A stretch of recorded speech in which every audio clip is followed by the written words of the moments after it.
College students are graduating this month and heading into the workforce, hopefully looking forward to taking care of some business. And now, according to a recent study by career site Monster, 77% of college graduates are concerned about job security while looking for a job in this current market. Joining us now to discuss is Vicki Salemi, career expert.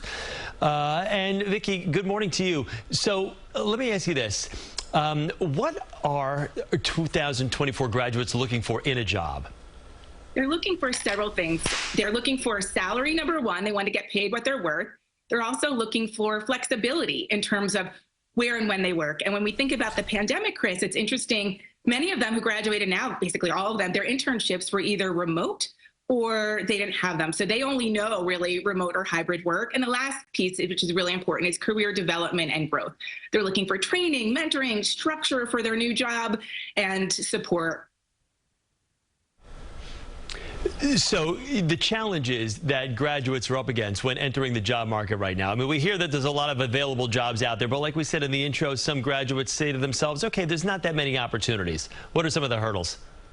The hurdles, like you mentioned earlier, Chris, is job security. 3 out of 4 are concerned about job security once they get the job, but also they're concerned about being underemployed, meaning taking a job because they need the money, because they need to pay off their student loans, need experience that may not necessarily be the right fit for the job. And of course, AI is top of mind, being concerned that AI is taking over jobs that people used to do. All right, so you've got people that graduate now. There are thousands of people looking for jobs. Okay, you have that one job opportunity. You're like, okay, I want to stand out, so maybe I'll at least get a call back or an interview or something. What can applicants do to stand out in this massive pool of applicants that are out there?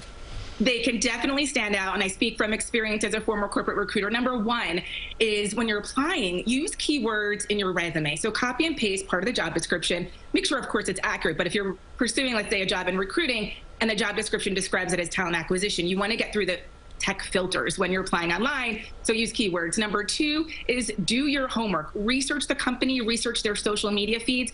During the interview, ask questions. And that could be like, hey, I saw you did a volunteer community event in the park, is this annual, et cetera. Number 3, brag. It's okay to brag. Talk about your accomplishments, internships, study abroad programs, and circle it back to the employer about why you're the right fit. A couple more, Chris, is ask questions. Ask about growth and career development, where the job is headed, what learning opportunities there are, and more. And be enthusiastic. And lastly, remember to send a thank you email. It goes a long way. And never in your interview sit down and say, hey, can I work from home 3 to 5 days a week? Usually not a good, not a good tip. But the flip side of that, how can companies appeal to this new generation of graduates who are looking to basically almost be recruited rather than actually going to the boss and looking for them to be hired? Interesting you asked that, Chris, because to your point, they are looking for hybrid work. They don't want to work remotely 100%. They also don't want to work in a 9-to-5 traditional position. So they're looking for that hybrid work.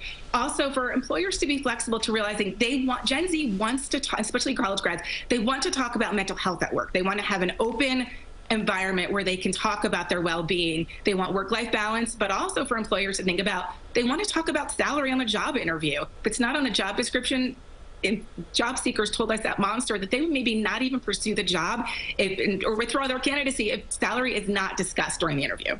Well, I tell you, times have changed. I remember my first television job. They asked me to clean ashtrays. I was like, how many? Exactly. It's a different day and age out there. Vicki, thanks so much for helping us spell it out for the graduates that are out there. Good to see you again.